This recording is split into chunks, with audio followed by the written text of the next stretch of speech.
మోడీ 3.0కి రెడీగా ఉన్నారా అనేది నా ప్రశ్న. మోడీ 3.0కి ఇకపై ఎలాంటి అడ్డంకి లేదు అనేటువంటిది మన వరకు మనకున్నటువంటి సర్వేల ప్రకారం కానీ నేను నైట్ ఎగ్జిట్ పోల్స్లో మనం చూసినటువంటి విధానంలో కానీ మన అందరికీ సుస్పష్టంగా కనిపిస్తూ ఉన్నది.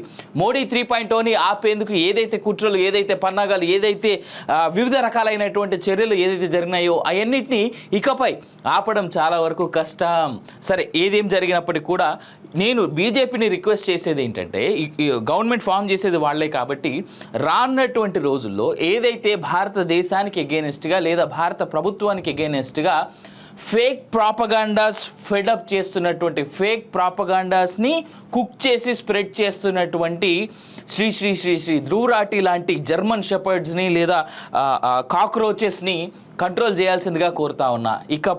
ఇకపై అట్లీస్ట్ నిన్నటి వరకు ఎందుకు అలాంటి కాక్రోచెస్ని కానీ జర్మన్ షెపర్డ్స్ని కానీ కంట్రోల్ చేయలేదు అనేటువంటి దానికి సమాధానం ఆ పార్టీ నేతలే చెప్పాలి. బట్ సేమ్ టైం ఇప్పుడు మాత్రం ఒక భారతదేశ డెవలప్మెంట్లో భాగంగా మీడియా లేదా యూట్యూబ్ సంస్థలు లేదా శాటిలైట్ సంస్థలు లేదా పేపర్లు ఇంకోటి ఎప్పుడు 4th పిల్లర్ ఆఫ్ ది ఎస్టేట్గా ఉంటారు. కాబట్టి ఆ 4th pillar of the estate నుంచి రిక్వెస్ట్ చేసేది ఒకటే ఏంటంటే, దేశ సార్వభౌమత్వాన్ని, దేశ సౌభ్రాతత్వాన్ని, అలాగే జనాల మధ్య విపరీతమైనటువంటి ఇబ్బందులు కలిగేలాగా ప్రయత్నించేటువంటి ఈ ధ్రువరాటి లాంటి వాళ్ళని కంట్రోల్ చేయాల్సినటువంటి బాధ్యత ఎంతైనా ఉన్నది. హవెవర్ చాలామంది కృషి చేసినట్టుగానే ఇప్పుడు ఏ ఎగ్జిట్ పోల్ చూసినా కానీ 325 నుంచి 363 లేదా 370 వరకు కూడా ఎన్డీఏ కూటమికి, అలాగే బీజేపీకి అవుట్రేట్గా సింగిల్ లార్జెస్ట్ పార్టీ 300+ సోలోగానే బీజేపీ అనేటువంటి పార్టీ 275 నుంచి 300 వరకు సోలో బీజేపీ సింగిల్ హ్యాండెడ్లో సాధించేందుకు అవకాశాలు అయితే కనిపిస్తూ ఉన్నట్టుగా మనం చూస్తూ ఉన్నాం. ఇక ఇంకో విషయం ఏం చెప్పాలి అని అంటే, తెలంగాణలో 8 నుంచి 11 సీట్ల వైపుగా బీజేపీ కనిపిస్తూ ఉన్నది. బట్ మెజారిటీ ఆఫ్ ద సర్వేలు ఏం చెప్తున్నాయంటే, తెలంగాణలో అటు కాంగ్రెస్కి 8, ఇటు బీజేపీకి 8గా చూపిస్తూ ఉన్నాయి. 1.5 సీట్ల తేడా ఏమన్నా అయితే అవ్వచ్చుగాక అనేటువంటి మాట కూడా చెప్తా ఉన్నారు. కానీ ఇండియా టుడే అనుకుంటా నిన్న I was watching live Rahul and Rajdeep Sardesai. నాకు తెలిసి పాపం రాజ్దీప్ సర్దేశాయ్ చాలా ట్రై చేస్తూ ఉన్నాడు. ఆ ఇండియా టుడే యాంకర్ రాహుల్ మాత్రం రాజ్దీప్ సర్దేశాయ్ని ఏందది బట్టలు ఉతికి ఆరేసినట్టుగా ఆరేస్తూ ఉన్నాడు. I was liking that conversation. India today ఒకటే అనుకుంటా 401 సీట్లు బీజేపీకి ప్రెడిక్ట్ చేయడం జరుగుతుంది. వాళ్ళు 401 అప్కీ బార్ 400 పార్ అన్నట్టుగా 401 సీట్లు బీజేపీకి ఇండియా టుడే సర్వే వాళ్ళు ప్రెడిక్ట్ చేస్తూ ఉన్నారు. బట్ ఎవరి సర్వే నిజమవుతుంది, ఎవరి సర్వే నిజమైనా అబద్ధమైనా కానీ 300 దాటడం అనేటువంటిది చాలా సుస్పష్టంగా కనిపిస్తూ ఉంది బీజేపీకి, ఎన్డీఏ కూటమికి. అదే కానీ జరిగితే మళ్ళీ ప్రభుత్వం బీజేపీదే కనిపిస్తూ ఉన్నది ఇటు సెంట్రల్ గవర్నమెంట్లో. సరే, ఆ విషయం పక్కన పెడితే తమిళనాడు వైపుగా వస్తే కనుక బీజేపీ అండ్ డిఎంకే కూటమితో కలిసి ఏఐడిఎంకే ప్లస్ బీజేపీ కూటమి ఏదైతే కలవాల్సి అయితే ఉండిందో అది కలవకపోవడం వల్ల ఇవాళ డిఎంకే చాలా పెద్ద ఎత్తున ప్రభావం చూపేలా కనిపిస్తూ ఉన్నది. ఆమె కన్ఫ్యూజ్డ్, ఏఐడిఎంకే వర్సెస్ డిఎంకే నడుస్తూ ఉన్నట్టున్నది అక్కడ. సో హవెవర్ తమిళనాడులో బీజేపీ అలయన్స్ పెట్టుకోకపోవడం వల్ల ఇప్పుడు ప్రస్తుతానికి అధికారంలో ఉన్నటువంటి పార్టీ ఏదైతే ఉందో వాళ్ళ వైపే ప్రజలు పెద్ద ఎత్తున మొగ్గు చూపినట్టుగా కనిపిస్తూ ఉన్నది. కానీ గుర్తుపెట్టుకోవాల్సినటువంటి అంశం ఏంటంటే, ఎలాంటి ఎగ్జిట్ పోల్ చూసినా కానీ, ఎక్కడి నుంచి సమాచారం తెచ్చుకున్నా కానీ, ఎవరి సమాచారం మేరకు మనం ప్రాపర్గా అబ్జర్వ్ చేసినా తమిళనాడులో బీజేపీ ఈసారి 2 అంకెల ఓటు శాతాన్ని, అంటే మోర్ దెన్ 10 to 20% మధ్యలో లేదా అంతకంటే ఎక్కువగానే ఓట్ పర్సంటేజ్ని బీజేపీ తమిళనాడు నుంచి రిజిస్టర్ చేసుకోవడానికి అవకాశం అయితే కనిపిస్తూ ఉంది. ఇదే సందర్భంలో ఇంకో మాట గుర్తుపెట్టుకోవాలి, మన ఈ లైవ్ స్టార్ట్ అయ్యేటువంటి టైంకి ఆల్రెడీ అక్కడ అరుణాచల్ ప్రదేశ్ అండ్ సిక్కింలో పోలింగ్కి సంబంధించినటువంటి కౌంటింగ్ జరుగుతుంది. ఇవాళ 2వ తేదీ జూన్ 2 ఉదయం 8 గంటలకే కౌంటింగ్ స్టార్ట్ అయింది. కుదిరితే మనం లైవ్లో ఏం చూపిస్తుంది ఈసీ అనేటువంటిది వాళ్ళ అఫీషియల్ వెబ్సైట్ ఓపెన్ చేసి చూసేందుకు అయితే ప్రయత్నం అయితే చేద్దాం. ఉదయం 8 గంటల నుంచే అరుణాచల్ ప్రదేశ్ అండ్ సిక్కింలో కౌంటింగ్ అయితే స్టార్ట్ అయింది ఇవాళ. అండ్ అక్కడ ఈస్టర్న్ సైడ్ ఆఫ్ ఇండియా చూసుకుంటే మెజారిటీ రాష్ట్రాల్లో బీజేపీ లేదా దాని కూటమి సభ్యులు ఎవరైతే ఉన్నారో వాళ్ళే అధికారంలోకి వచ్చేందుకు, ఇంక్లూడింగ్ అసెంబ్లీ అండ్ పార్లమెంట్లో, అసెంబ్లీలో అయితే మేజర్గా వాళ్ళే అధికారంలోకి వచ్చేందుకు చాలా వరకు అవకాశాలు అయితే కనిపిస్తూ ఉన్నాయి. చూద్దాం రానున్నటువంటి రోజుల్లో ట్రెండ్ ఏ విధంగా ముందుకు వెళ్తుంది అనేటువంటిది. అండ్ ఇంకో విషయం ఏంటంటే, 2026లో అసెంబ్లీకి సంబంధించినటువంటి ఎన్నికలు ఉన్నాయి తమిళనాడు. తమిళనాడులో. సో ఇప్పుడు వచ్చేటువంటి ఈ రిజల్ట్స్ మేబీ ఏమైనా ఎఫెక్ట్ చూపేందుకు అవకాశం 2026 వరకు ఉంటుందా? తమిళనాడు అనేటువంటి రాష్ట్రంలో బీజేపీ వికసించేటువంటి అవకాశం ఉందా అంటే మేబీ పాసిబిలిటీ ఉంది, పాజిటివ్నెస్ మేము చూస్తున్నామని రాత్రి అన్నామలై గారితో మాట్లాడినప్పుడు ఆయన చెప్పినటువంటి మాటగా మనం చూడొచ్చు. ఇన్ఫ్యాక్ట్ రాత్రి చాలా టీవీ ఛానల్స్కి ఆయన ఇంటర్వ్యూ ఇవ్వడం జరిగింది, అఫ్కోర్స్ ఫోనేనే. బట్ దాని తర్వాత ఆయనతో మాట్లాడేందుకు అవకాశం కుదిరితే ఒక మాట ఆయన అడిగితే ఏంటి మరి పరిస్థితి అని అడిగితే మోడీ గారి ఫేస్ ఏదైతే ఉందో దాన్ని ప్లస్ దేశ డెవలప్మెంట్ని మాత్రమే మనం ముందుకు పెట్టుకొని మేము ముందుకు వెళ్ళడం జరిగింది బీజేపీ అనేటువంటి పార్టీ. సో అదే మేము నమ్ముతా ఉన్నాం. 2026 అనేటువంటిది 2 సంవత్సరాల దూరంలో ఉంది. అక్కడ ఏ పార్టీ మాతో అలయన్స్లోకి వస్తుంది, ఏ పార్టీ అలయన్స్లోకి రాదు అనేటువంటి విషయాన్ని పక్కనెడితే బీజేపీ ఒక పూర్తి స్థాయి రాష్ట్రీయ పార్టీగా, రాష్ట్రీయ అంటే ఇక్కడ స్టేట్ పార్టీ అని కాదు, ఒక దేశీయ పార్టీగా బీజేపీ సో దేశ భవిష్యత్తు కోసం కట్టుబడి ఉన్నటువంటి ఒక పార్టీగా మేము ఎప్పుడు ముందే ఉంటాం, ప్రజల కోసం పోరాడుతూనే ఉంటాం. మేము గెలవడమా ఓడిపోవడమా అనేటువంటిది ప్రజలు డిసైడ్ చేస్తారు. కానీ ఎప్పుడైనా సరే భారతదేశ డెవలప్మెంట్ కోసమే పాటుపడేటువంటి పార్టీ, దానికోసం కృషి చేసేటువంటి పార్టీ బీజేపీ కాబట్టి ఆ వైపుగా మేము అడుగులేస్తాం అనేటువంటి మాట అన్నామలై చెప్పడం జరిగింది. ఇక ఎన్డీఏ కూటమి గురించి పక్కన పెట్టి, బీజేపీ గురించి పక్కన పెట్టి ఇండీ కూటమి ప్లస్ అలాగే కాంగ్రెస్ గురించి మనం మాట్లాడుకుంటే రాహుల్ గాంధీ దగ్గర నుంచి నిన్న ఎలాంటి స్టేట్మెంట్స్ అయితే మనం చూడలేదు. కానీ ఇండీ కూటమి కూడా ఏమాత్రం తగ్గకుండా 295 లేదా దానికంటే పైచిలుకు స్థానాలే మేము సాధిస్తామనేటువంటి మాట నిన్న మల్లికార్జున్ ఖర్గే గారు చెప్పడం జరిగింది. మల్లికార్జున్ ఖర్గే చెప్పినటువంటి మాటల్లో కూడా ఎంతో కొంత భయం అయితే కనిపిస్తూ ఉండింది. ఎందుకు వాళ్ళు ఓడిపోతున్నారు అనేటువంటి మాట అన్ని రకాల ఎగ్జిట్ పోల్స్లో కనిపించినా కానీ మీరందరూ గుర్తు చేసుకోవాల్సినటువంటి అంశం ఇక్కడ ఒకటి ఉంది. 2004 ఎన్నికలప్పుడు, అంటే ఇప్పటికీ కరెక్ట్గా 20 ఏళ్ల క్రితం 2004 ఎన్నికలప్పుడు ఏం జరిగింది అనేటువంటిది గుర్తుపెట్టుకోండి. అన్ని ఎగ్జిట్ పోల్స్ కానీ భారతదేశం అంతా కూడా క్లియర్గా అప్పుడు మనకున్నటువంటి వాజ్పేయి గారి గవర్నమెంటే వస్తుందని చెప్పేసి క్లియర్ మ్యాండేట్లో కనిపిస్తూ ఉన్నప్పటికీ కూడా జరిగింది ఏంటంటే జనాలు అంటే ఓటర్లు ఎవరైతే ఉన్నారో వాళ్ళెవరూ కూడా వచ్చి ఎన్డీఏకి కానీ ఎన్డీఏ కూటమిలో ఉన్నటువంటి సభ్యులకు కానీ బీజేపీకి కానీ అవుట్రేట్గా ఓట్లు వేయలేదు.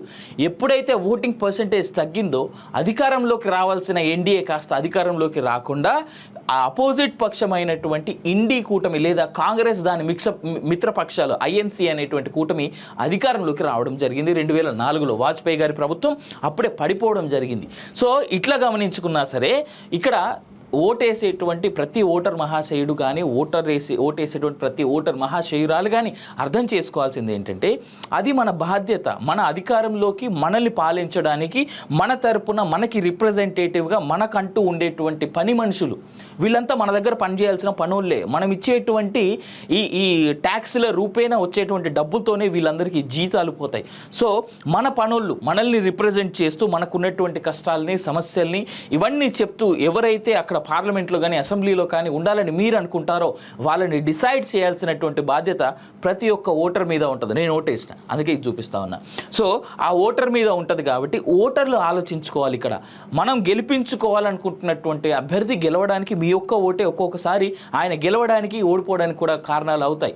సో అలాంటి డేస్ మనకొద్దు. రానటువంటి రోజుల్లో అయినా రాబోతున్నటువంటి ఎలక్షన్స్లో అయినా, ఇప్పుడు లోకల్ బాడీ ఎలక్షన్స్ రాబోతూ ఉన్నాయి, దాని తర్వాత మున్సిపల్ కార్పొరేషన్ ఎలక్షన్స్ రాబోతూ ఉన్నాయి.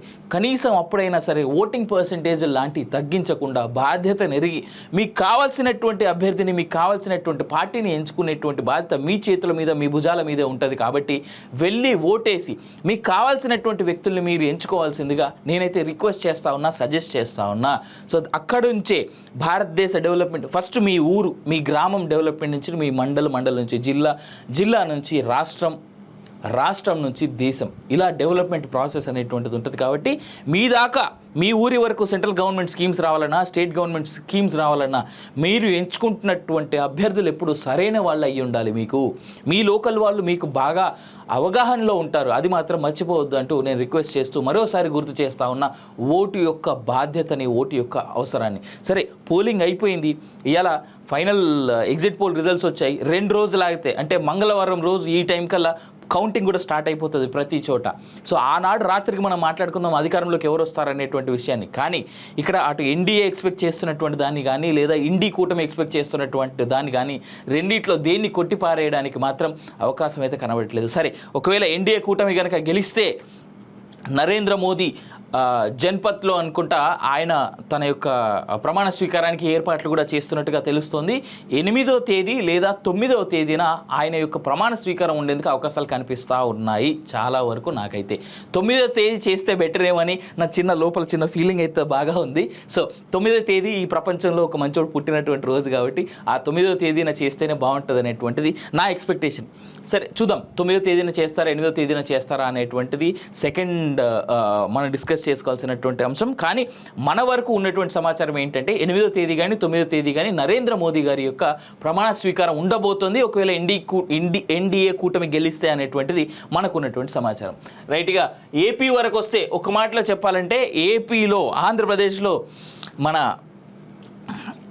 కూటమి గెలిచేందుకు 90% అవకాశాలు అయితే కనిపిస్తూ ఉన్నాయి. అయితే ఇక్కడ కొన్ని సర్వేలు మాత్రం అవుట్ రేట్గా వైఎస్ఆర్సీపీ 100+ సీట్లు చూపిస్తూ ఉంటే కూటమికి గుర్తుపెట్టుకోండి ఏపీలో స్లైట్ మార్జిన్తో మాత్రమే అధికారం మారబోతోంది. మారితే లేదా ఆ స్లైట్ మార్జిన్తోనే వైఎస్ఆర్సీపీ అధికారంలో ఉండేందుకు అవకాశం కనిపిస్తూ ఉంది. బట్ మనకున్నటువంటి సర్వేలు కానీ మనకున్నటువంటి రిపోర్ట్స్ కానీ చాలా వరకు చెప్తున్నటువంటి మాట ఏంటంటే కూటమి అధికారంలోకి వస్తుంది అనేటువంటిది చాలా క్లియర్గా చాలా కాన్ఫిడెంట్గా చెప్తున్నప్పటికీ కూడా స్లైట్ ఎడ్జ్ అటు కూటమి వచ్చినా ఎన్డీఏ కూటమి వచ్చినా లేదు వైఎస్ఆర్సీపీ పార్టీ వచ్చినా స్లైట్ ఎడ్జ్ తప్ప అంతకంటే ఎక్కువ మారేందుకైతే అవకాశాలు కనబడట్లేదు. సరే డబ్బులు తీసుకొని ఒక పార్టీకి పనిచేసిన వాళ్ళ సర్వేలు ఒకరాగా ఉంటే న్యూట్రల్గా ఉండి చెప్పినటువంటి వాళ్ళు మాత్రం ఎక్కడ చూసుకున్నా సరే చాలా వరకు కూటమికే అధికారాన్ని కట్టబెట్టేందుకే చాలా వరకు కనిపిస్తాం. ఇన్ఫ్యాక్ట్ నేషనల్ మీడియా సంస్థలు కావచ్చు నేషనల్ సర్వే సంస్థలు కావచ్చు చాలా వరకు చూపెట్టినటువంటి వ్యత్యాసంలో కూటమికే చాలా వరకు అవకాశాలు ఉన్నాయి. గుర్తుపెట్టుకోండి సోదరులారా ఏపీలో అధికారం మారడానికి కేవలం అయితే 95 నుంచి లెక్క పెట్టండి లేదా 93 తర్వాత ఎన్ని వచ్చినా ఏ పార్టీకి వచ్చినా సరే అది యాడెడ్ బోనస్. అక్కడే ఆ చుట్టుపక్కల 90 నుంచి 100 110 మధ్యలో వీళ్ళు ఎవరు అధికారంలోకి రావాలి ఎవరు అధికారంలోకి రావద్దు అనేటువంటి నెంబర్స్ ఊగిసలాడతాయి. 90 95 ఈ చుట్టుపక్కలే ఊగిసలాడతాయి తప్ప దాన్ని దాటి పైకి వెళ్ళేందుకు మాత్రం ఆస్కారం నా వరకు ఈ రోజు వరకు ఉన్నటువంటి రిపోర్ట్ల ప్రకారం మా వరకు మా కాలేజీ టీవీ తరఫున మేము బలంగా చెప్పగలం ఈ నెంబర్లు ఇంతకు మించి తప్ప ఎక్కువగా పెరిగేందుకు ప్రస్తుతం ఉన్నటువంటి దాని ప్రకారం అవకాశం అయితే కనబడట్లేదు. కానీ ఎప్పుడైనా గుర్తుపెట్టుకోండి ఈ నెంబర్స్ మారేందుకు అవకాశం ఒకే ఒక చోట కనిపిస్తుంది. సైలెంట్ ఓటర్ల ప్రభావం ఎప్పుడైతే ఎక్కువగా ఉంటుందో అక్కడ మాత్రమే దీని ప్రభావం చాలా బలంగా కనిపిస్తూ ఉంటుంది. ఎందుకంటే సైలెంట్ ఓటర్లు ఎవరికి ఓటేస్తారనేటువంటిది వాళ్ళు ఎన్నడూ చెప్పరు. ఎవరిని అడిగినా సరే చెప్పరు. ఇప్పుడు నాలంటోడు ఉన్నాడు నేను కూడా చెప్పా సైలెంట్ ఓటర్ లిస్టులోకే మనందరం వస్తాం చాలా వరకు. ఆ సైలెంట్ ఓటు ఎవరికి వేశారనే దానిపైనే బలంగా ఆధారపడి ఉంటుంది ఎవరు అధికారంలోకి రాబోతున్నారు ఎవరు అధికారంలోకి రావట్లేదు అనేటువంటిది ఏపీలో. సో ఇప్పుడు ఇంత క్లియర్గా మనం తెలంగాణలో మనం ప్రెడిక్ట్ చేసినట్టుగా ఇక్కడ సుస్పష్టంగా కాంగ్రెస్ 60 నుంచి 68 లేదా 70 స్థానాల లోపే పర్మిట్ అయ్యి కాంగ్రెస్ పార్టీ అధికారాన్ని ఫామ్ చేస్తుంది ఇక్కడ అన్నట్టుగా ఇంతే క్లియర్గా అక్కడ ఏపీలో ఎవరు ఫామ్ చేస్తారనేటువంటిది మాత్రం చెప్పలేకపోతున్నారు. అయితే ఇంకో విషయం దేశంలోనే అత్యంత పెద్ద రాష్ట్రమైనటువంటి ఉత్తరప్రదేశ్ 70 సీట్ల పైచిలకు ఉన్నాయి అక్కడ క్లీన్ స్వీప్ 60కి పైగా సీట్లలో బీజేపీ లేదా ఎన్డీఏ కూటమి పార్టీ అక్కడ అధికారంలోకి పార్లమెంట్ సీట్లు గెలుచుకోబోతుంది అనేటువంటిది కూడా కనిపిస్తూ ఉంది. అండ్ దట్టు పంజాబ్ హర్యానా లాంటి చోట్ల కూడా బీజేపీ ప్రభావం చాలా బలంగానే చూపెట్టేందుకు అవకాశం ఉంది.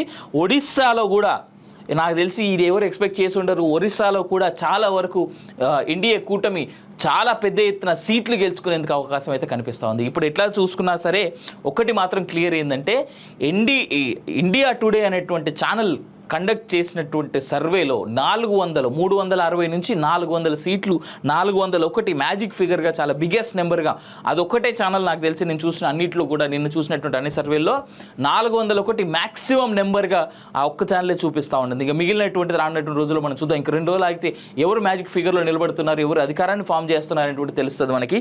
బట్ ఏ విధంగా చూసుకున్నప్పటికీ కూడా ఇప్పుడు వరకు అయితే ప్రస్తుతానికైతే అన్ని సర్వే సంస్థల యొక్క రిపోర్ట్స్ ప్రకారం ఎన్డీఏ కూటమి అధికారంలోకి వచ్చేందుకు చాలా బలంగా అవకాశాలు అయితే కనిపిస్తూ ఉన్నాయి. ఒకవేళ బీజేపీ అనుకున్నట్టుగా 8 నుంచి 10 సీట్లు తెలంగాణలో వస్తే 1 నుంచి 3 మినిమం 1గా 3 మ్యాక్సిమంగా తెలంగాణ నుంచి సెంట్రల్ గవర్నమెంట్ ఫామ్ అయిన తర్వాత బీజేపీ గవర్నమెంట్ ఫామ్ చేసిన తర్వాత బీజేపీకి ఇక్కడ 8 నుంచి 10 స్థానాలు కనుక వస్తే 1 నుంచి 3 గరిష్టంగా మనకి తెలంగాణ నుంచి సెంట్రల్ గవర్నమెంట్లో మంత్రులుగా చూసేందుకు అవకాశాలు అయితే కనిపిస్తూ ఉన్నాయి. సరే ఇది ఏ విధంగా ఉంటుంది ఎలా కూర్పు చేస్తారు ఎలా నేర్పులు చేస్తారు సహాయక మంత్రులు ఇస్తారా లేదా స్ట్రైట్ మేజర్ మంత్రిత్వ శాఖలు ఇస్తారా అనేటువంటిది మనం రానున్నటువంటి రోజుల్లో